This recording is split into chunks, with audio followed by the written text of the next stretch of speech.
Assalamualaikum warahmatullahi wabarakatuh. Perkenalkan, nama saya Naila Rayhana Zarani dengan NIM 245150701111005. Perkenalkan, nama saya Muhammad Iqbal Zahir dengan NIM 245150307111043. Baik, perkenalkan nama saya Nada Husaina dengan NIM 245150700111005. Perkenalkan, nama saya Intan Filodia Putri dengan NIM 245150111111003. Perkenalkan, nama saya Salsa Bila Sapitri dengan NIM 24515070711111004. Di sini kami dari kelas TIA.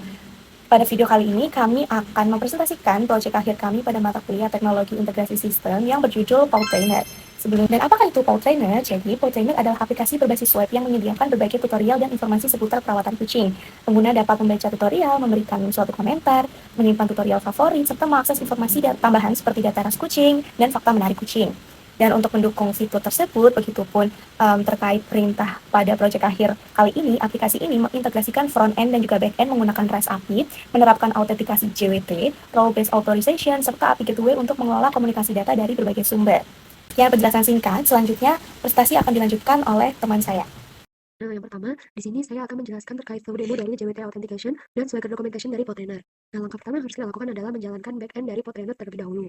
Di sini, back-end dari Podtrainer sudah saya jalankan dan sudah start, dan akhirnya di sini saya sudah bisa menampilkan Swagger UI dan juga endpoint API yang tersedia beserta dokumentasinya. Nah, sangat baik sekali. Nah, selanjutnya saya akan melakukan login menggunakan akun user yang sudah disediakan pada Seeder. Di sini saya akan menggunakan endpoint dari post API login. Nah, di sini saya akan mengisi sesuai data yang ada pada Seeder. Lalu klik execute, dan di sini responsnya adalah sukses dan juga ada tokennya. Nah, sistem ini sudah mengembalikan JWT token untuk kita melakukan otorisasi. Nah, langkahnya adalah kita copy dulu token ini, lalu kita memencet tombol authorize yang ada di sini. Nah, di sini kita ketik dulu biar dan authorize dari JWT token. Nah, ini udah berhasil di authorize. Nah, dengan begini, endpoint yang membutuhkan autentikasi itu dapat digunakan, khususnya yang bisa diakses oleh user. Endpoint yang protected itu ada tanda gembok nih kayak gini.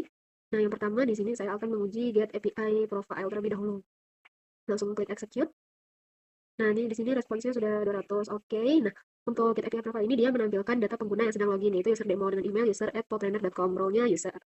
Lalu kita coba lagi untuk mengambil data ras kucing dari API eksternal, itu di get API gateway bridge. Nah, ini. Nah, di sini langsung try it out lagi dan execute. Nah, di sini akan muncul data ras kucing dari API eksternal. Oke, dari sini sudah berhasil.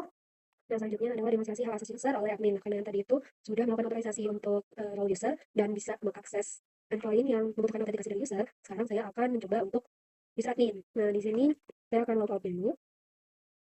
Nah, kalau logout kayak gini, kalau misalnya kita mau akses yang di protect, kayak misal profil pengguna itu try out ya, kita execute. Nah, dia itu bakal munculin ini pesan error unauthorized atau token tidak ditemukan. Jadi ini karena kita belum melakukan otorisasi. Nah, karena itu kita harus otorisasi dulu. Kita login dulu nih sebagai admin, sesuai kayak yang di Seeder juga. Karena yang di Seeder untuk admin itu namanya, di sini saya dapat token untuk otorisasi admin. Udah, nah dengan begitu kita bisa mengakses bagian yang membutuhkan otorisasi admin. Lalu selanjutnya untuk melihat daftar komentar ya admin. Nih, try it out. Nah, ini juga sukses, daftar komentar berhasil diambil. Ini tadi adalah komentar yang saya masukkan sebelumnya. Nah, jadi Swagger ini selain digunakan untuk pengujian API, Swagger ini juga berfungsi sebagai dokumentasi. Karena pada setiap endpoint ini, kita bisa melihat parameter yang diperlukan, kemudian request body, response body, status code, dan juga skema data. Nah, Swagger ini membaca spesifikasi API dari file Swagger JSON dan menampilkan dokumentasi dalam bentuk angkat muka yang interaktif. Nah, setelah semuanya sudah dicek jalannya, kita bisa logout ke sini di post API logout ini. Nah, udah logout berhasil. Ini dengan begitu setelah logout ini maka token yang digunakan tadi akan dinonaktifkan dan sesi pengguna akan berakhir. Nah ya, di sini kita coba juga untuk regis. Misal dengan logout saya ya. Nah, di sini ada syaratnya juga untuk ketentuan password. Dia butuh 8 karakter. Nah, di sini registrasi berhasil. Di sini aku juga bakal dapat token, tapi di sini aku sebagai user karena kalau admin itu udah ada di Seeder. Kalau user itu bisa dari registrasi kayak gitu. Jadi, kesimpulannya, JWT Authentication pada Vault ini digunakan untuk proses login, autentikasi token bearer, pembatasan akses berdasarkan role, dan juga logout. Nah, Swagger Documentation ini digunakan untuk mendokumentasikan seluruh endpoint API, sekaligus menyediakan fasilitas pengujian langsung melalui browser. Nah, sekian untuk bagian JWT. Selanjutnya akan dijelaskan oleh teman saya. Ekspresikan perbedaan antara hak akses antara user dan juga admin. Di sini langsung saja, saya login menggunakan akun user biasa, seperti biasa memasukkan email dan juga password. Setelah berhasil login, user dapat melihat tutorial ataupun beberapa hal yang tersedia pada Vault Trainer ini. Selain itu, user juga dapat memberikan komentar pada tutorial serta menambahkan tutorial ke daftar favorit dan auto muncul pada laman favorit. Selanjutnya, saya login menggunakan akun admin, yang dimana pastinya berbeda dengan user biasa. Di sini admin memiliki akses tambahan untuk mengelola beberapa data pada sistem. Seperti contoh di sini dapat dilihat bahwa admin dapat mengakses fitur pengelolaan tutorial, yang dimana ada pilihan edit, yang dimana kita langsung bisa edit beberapa hal dan juga hapus, serta kategori kucing yang sebelumnya tidak tersedia pada akun user biasa. Nah, hak akses yang terlihat pada demo tadi diatur menggunakan role-based authorization melalui role middleware. Pada middleware ini, sistem mengambil data user yang sedang login menggunakan out user di sini. Kemudian memeriksa apakah role user sesuai dengan role yang diizinkan. Nah, jika tidak sesuai, sistem akan mengembalikan respons 403 forbidden sehingga akses akan langsung ditolak. Dan implementasinya dapat dilihat pada file api.php, yang dimana root yang menggunakan role admin user seperti ini, role admin user dapat diakses oleh admin maupun user seperti fitur komentar dan juga favorit. Nah, sedangkan root dengan middleware role admin di sini hanya dapat diakses administrator sehingga fitur pengelolaan tutorial dan kategori hanya muncul pada akun admin. Kemudian aplikasi ini juga menerapkan konsep API gateway melalui prefix API gateway. Di sini dapat terlihat seluruh request dari front-end masuk melalui gateway ini, baik untuk mengambil data dari database internal seperti tutorial dan kategori, maupun dari API eksternal seperti data ras dan fakta kucing. Maka dari itu, dengan demikian, sistem memiliki kontrol akses yang jelas berdasarkan role pengguna, serta komunikasi data yang terpusat melalui API gateway. Pada bagian ini, saya akan menjelaskan implementasi core REST API pada entitas utama aplikasi Vault Trainer, yaitu tutorial. Setelah login sebagai admin, saya akan menunjukkan bagaimana fitur tutorial bekerja pada aplikasi ini. Di dashboard admin, kita bisa melihat ringkasan data aplikasi seperti jumlah tutorial, kategori, komentar, dan favorit. Selanjutnya, saya akan masuk ke menu kelola tutorial. Pada halaman ini, admin bisa melihat seluruh tutorial yang tersimpan di database. Selain itu, admin juga bisa melakukan operasi CRUD terhadap data tutorial. Sebagai contoh, saya akan menambah tutorial baru.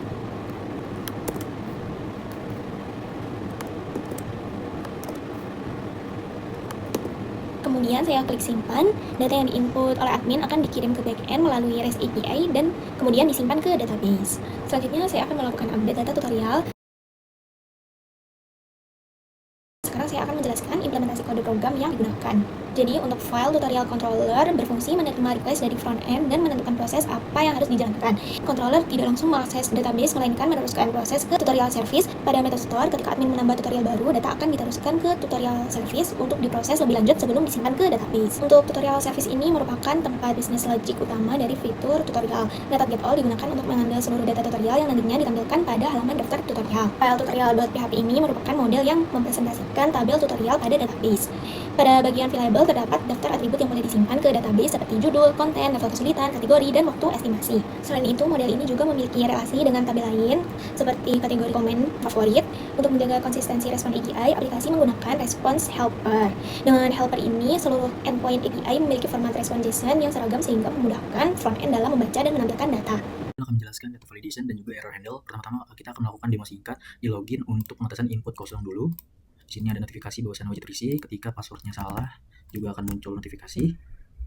Dan mungkin selanjutnya di bagian tutorial kita masuk dulu di role admin karena role admin ini bisa input tutorial. Nah, ketika kondisinya kosong, ini akan juga ada notifnya. Mungkin gitu aja untuk demonya. Selanjutnya akan penjelasan code-nya. Jelaskan notifikasi controller pada function register. Di sini ada beberapa validasi nama, email, dan password yang dimana mereka harus terisi dan juga password minimal 8 karakter dan email ini harus unik dan merupakan template email. Pada login function juga kita mengambil email dan juga password. Mungkin selanjutnya penjelasan pada input tutorial. Pertama ada function rules yang merupakan sebuah aturan-aturan ketat bahwa ada beberapa inputan yang harus required dan juga nullable, yang dimana nullable itu tidak harus terisi. Dan di sini juga ada Miss sebagai penerjemah dari validasi ke bagian notifikasi user agar user bisa mengetahui bagian mana yang belum terisi. Dan ketika valid validation ini terdetek, dia akan melempar ke HTTP response exception biar si controller ini nggak perlu kerja lagi untuk mengecek. Adalah penanganan error di luar validasi form. Kami memusatkan di dalam file handle PHP, di dalam fungsi handle API exception, kami menangkap berbagai jenis exception yang terjadi selama aplikasi berjalan. Pada baris 42 menangkap user tidak sah mencoba mengakses rute yang bertoken. Pada baris 46 menangkap semua kegagalan form validation. Pada baris 50 menangkap ketika data pencarian database kosong. Pada baris 54 menangkap rute URL API yang tidak terdaftar. Dan yang terakhir adalah baris 58 untuk HTTP metode yang tidak diizinkan. Mungkin segitu aja untuk penjelasan data validation dan juga error handle. Terima kasih. Oke, dari si backend website ini sendiri untuk melakukan request ke API eksternal dikelola di dalam file yang bernama external API service.php. Di mana di sini menggunakan Laravel HTTP client dengan headnya sendiri seperti yang dapat dilihat di sini responsnya untuk mengambil data dari dekat API itu sendiri. Lalu agar aplikasi tidak mengalami kelambatan atau cepat terkena limit kota API, maka saya dan kelompok saya menerapkan charge remember yang mana angka 3600 ini yang artinya bahwa data disimpan di dalam selama 1 jam. Jadi jika ada request berikutnya dalam 1 jam, maka data langsung diambil dari charge tanpa memanggil API lagi.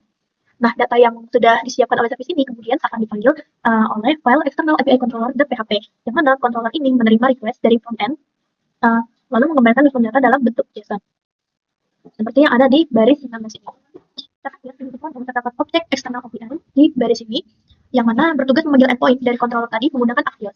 Di sini ada 3 fungsi yaitu get threads, get facts, sama get video. Yang mana untuk video YouTube yang muncul otomatis di detail tutorial yang sudah dimuat tadi.